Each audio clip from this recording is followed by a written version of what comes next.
$42.17. That was the total sum of 3 years of sweat, sleepless nights, and about $15,000 in tuition paid directly to the market. For most people, this is the end of the road. They close the laptop, delete the trading app, and spend the rest of their lives telling anyone who will listen that the stock market is a rigged casino. But what if I told you that the moment you feel most like quitting is actually the exact moment you are closest to a breakthrough? There's a specific, invisible phase in every trader's journey that almost nobody talks about. It is not the part where you are losing all your money in a blaze of glory. It is much worse than that. It is the part where you are doing everything right, following your rules, and yet absolutely nothing is happening. This is the dead zone, the silent killer of dreams. And if you are watching this, you are likely standing right in the middle of it. To understand why 90% of traders quit during this invisible phase, we have to look at the story of a guy named Alex. Alex was smart. He was the kind of guy who excelled at everything he tried. He had a solid job, a logical mind, and a burning desire to be free from the 9-to-5 grind. When he first discovered trading, it felt like he'd found a cheat code to life. He saw the screenshots of $1,000 days and the videos of 20-somethings in Dubai, and he thought, if they can do it, I definitely can. So he did what every beginner does. He jumped into phase 1, the honeymoon. For the first few weeks, Alex was a genius. He bought a stock because a guy on Twitter mentioned it, and it went up. He made $300 in 10 minutes while sitting in a boring meeting at work. His heart raced. He started calculating how much he'd make if he just scaled up his position size. He was already picking out the color of his first Porsche. This is the most dangerous part of trading because it gives you a false sense of security. You think you're good, but you're really just lucky. But then the market did what the market always does. It changed. The easy money stopped flowing. Alex's $300 win turned into a $500 loss the next day, then $1,000. He didn't understand what was happening. He doubled down, trying to win it back, and the market slapped him again. This led him straight into phase 2, the doom loop.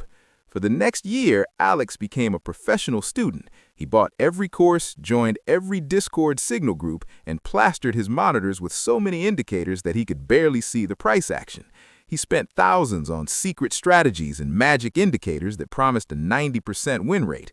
He was working harder than he ever had in his life, waking up at 4 a.m. to catch the London Open and staying up late backtesting. But his bank account was a sea of red. He was caught in a cycle of hope and despair.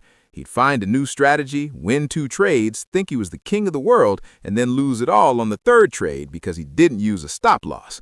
This is where the first group of people quit. They realize that trading isn't a get-rich-quick scheme, and they leave, bitter and broke. But Alex didn't quit. He was determined. He realized that the problem wasn't the market, it was him. He started reading about psychology and risk management. He simplified his charts. He developed a real trading plan with a positive expectancy. He finally understood that trading was a game of probabilities, not certainties. He felt like he had finally figured it out. He was ready for the profits to start rolling in. And that is when he hit the wall. This is phase 3, the invisible phase. This is the period that lasts anywhere from 6 months to 2 years. It is the most grueling, soul-crushing part of the journey. In this phase, Alex was no longer losing big chunks of money. He had stopped the bleeding. He used stop losses. He didn't over-leverage. He followed his setup perfectly. But his equity curve? It was a flat line. For months, he would make $2,000 and then lose $2,000. He was trading perfectly, putting in 40 hours a week of intense focus, and at the end of the month, he was exactly where he started. Sometimes he was even down a few bucks after commissions. This is the plateau of latent potential. Imagine you are heating a block of ice. You start at 20 degrees, you add heat, the temperature goes to 25. Nothing happens. You add more heat, it goes to 30. Still, it's a block of ice. To an outside observer or to yourself, it looks like you are failing.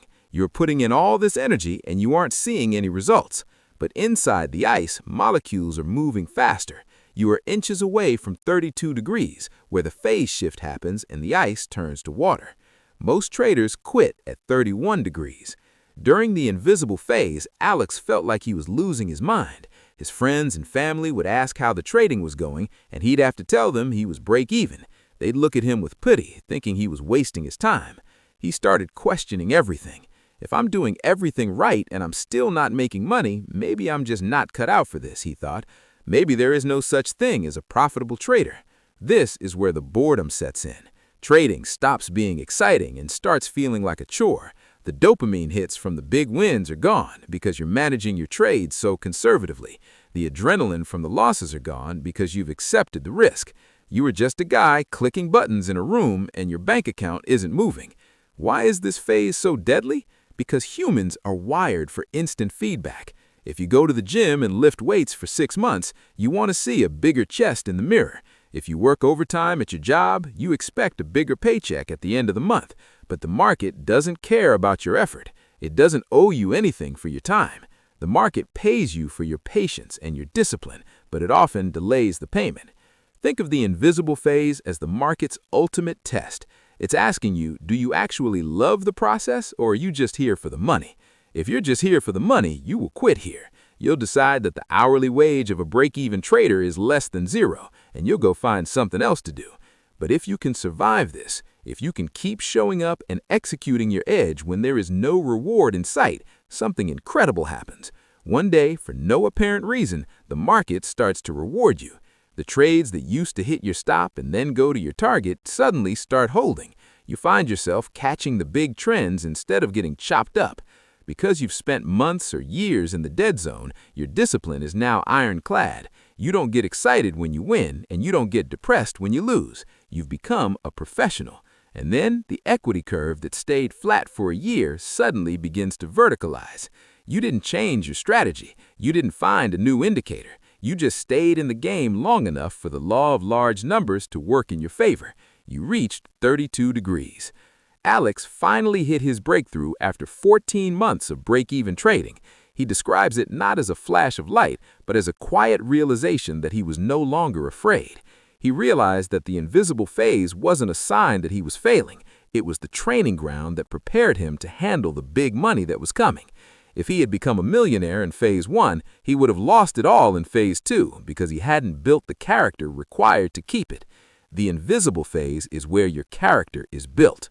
If you are in that phase right now, if you are frustrated because you are following your rules but your account isn't growing, I want you to realize where you are. You aren't failing, you are consolidating. You are building the base for a massive breakout in your own life. The only way to lose now is to stop playing. Most people think the opposite of success is failure. It isn't. The opposite of success is quitting. Failure is just a beta point. Quitting is the end of the data. If you can look at your flat equity curve and see it as a badge of honor, a sign that you have mastered the hardest part of trading, which is not losing, then you are already ahead of 99% of the people who ever try this. You are in the top 10% just by being break-even. Now, your only job is to stay there until the market environment shifts in your favor. Don't go back to phase 2. Don't start hopping strategies again. Don't increase your risk because you're bored. Stay the course. Respect the process. Understand that the most important growth is the growth you can't see yet. Trading is one of the only professions in the world where you can work for years and make $0, only to make a decade's worth of income in a single year once you've paid your dues. The invisible phase is the price of admission. If it were easy, everyone would be doing it. The reason the rewards are so high at the finish line is because the dead zone is so hard to cross. So, take a deep breath, close your laptop if you need a break, but you don't dare delete that app. You are closer than you think. You are currently heating the ice. Keep the fire burning because 32 degrees is coming. If you found this helpful and you're currently grinding through your own invisible phase, leave a comment below and let me know how long you've been at it. We're all in this together. Hit that subscribe button to join our community of traders who are playing the long game. I'll see you in the next one.